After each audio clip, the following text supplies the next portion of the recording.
Yo, what up, everybody? It's your boy Diro coming at you with the Clap Trapper Rogue build. Let's get into it. Our first aspect, you know what it is, Twisting Blades. It absolutely claps. They try to nerf it, they try to keep it down, guys. Guess what? Still does a lot of damage. Main aspect, you're going to want to get this. Also, if you don't have this aspect, you can do this dungeon, Jalal's Vigil, and it drops the Twisting Blades aspect for you. Next, we have the Fundamental Rogue aspects. These are mostly defensive, so pay attention. We get increased armor with this aspect up to 45%. It can vary based on the aspect that you get dropped. This is fundamental to having survivability as a rogue.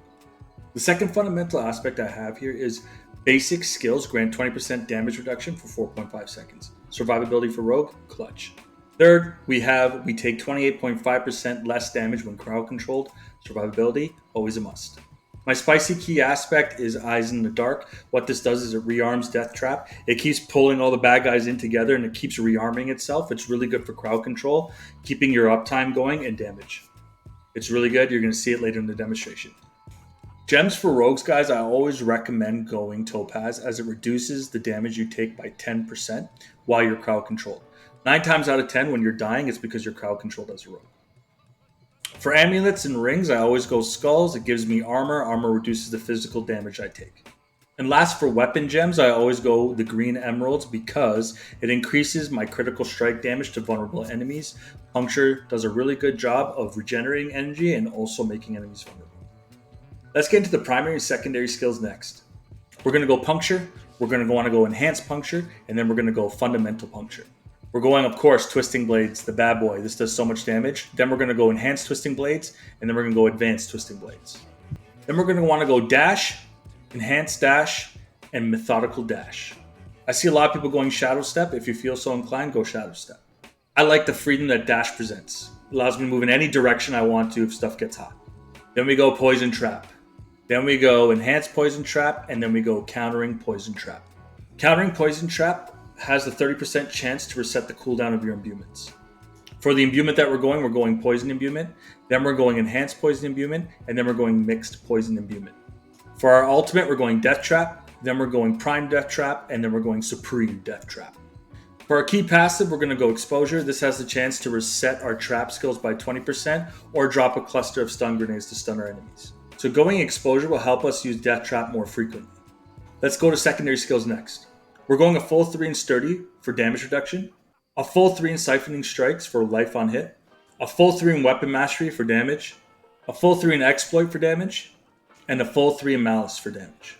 Then we're going a full 3 in Precision Imbuement for critical strike chance, then a full 3 in Deadly Venom for increased poison damage, and then a full 3 into Debilitating Toxins for damage reduction from poisoned enemies. Then a full 3 into Innervation for resource management, then a full 3 in Trap Mastery for increased critical strike chance, then a full 3 in Adrenaline Rush for resource management, and then finally a full 3 in Haste for resource management.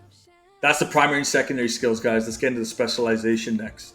For specialization, guys, we're going to go combo points. Combo points increases the damage of Twisting Blades, and it also plays off of the unique passive of this dagger that I can't pronounce for the life of me. Let's move on to Paragon next. This is going to be fun. As a rogue, guys, just go anything that gives you damage or damage resistance. I go damage over here, I go resistance over here, armor over here, damage over here. A clutch one you're going to want to get is Hunter Killer. This increases your damage to elite enemies. You're going to want this one. Again, Artifice, anything damage, vulnerable damage. That's what I would recommend as the magical nodes. As for the glyphs, the ones I'm currently using are Chip, Devious, and Closer. I eventually want to switch around my nodes and get Combat and Exploit. I just haven't found a board where I can get these off effectively. For legendary nodes, I'm going Exploit Weakness, Cheap Shot, and I'm working my way up to Tricks of the Trade. Well, that's it for Paragon, guys. I'm still completing the Paragon board, so this is a work in progress, but we're almost there.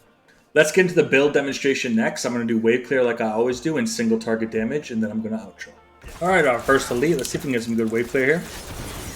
So I put down my Death Trap. Get my poison imbuement going up. Then I put down my poison trap to potentially reset the skill of my imbuement. But as you can see, Death Trap just keeps reprocking itself, right? And we can start dropping multiple, so we got 2 Death Traps going at the same time right now. Which is dope. It's like music to my ears. Alright, let's get some good wave clear going on here.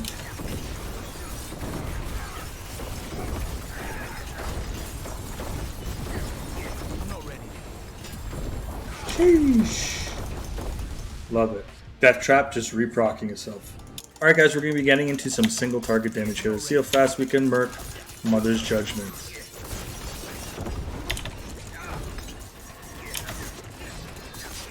Alright, not bad, man. Twisting Blades is just going to always do, especially with the Poison Imbuement and the Poison Trap reprocking the Imbuement, like, you're just going to melt by, guys. That's it. That's Mother's Judgment right there, guys. Single target damage. The Clap Trapper build. Let's go. Well, that was the build demonstration, guys. You saw the wave clear management and the single target damage. Let's get into the build summary next. For the main aspect of this build, guys, it's the Twisting Blades aspect. For primary skills, we're going Puncture, Twisting Blade, Dash, Poison Trap, Poison Imbuement, and Death Trap. And for key passive, we're going Exposure. Specializations, combo points. As for Paragon, just go anything that increases your damage or increases your armor and resistances. Well, that's it for me, guys. This is the Clap Trapper build. I hope you guys enjoyed. I love making videos like this for you guys. So don't forget to turn on the notifications, and anytime I make a video for you guys, you'll be notified. You guys can see my new builds that way. As always, guys, thanks for watching. I'll be back soon. There's more to come. Your boy Jadiro signing out. Peace.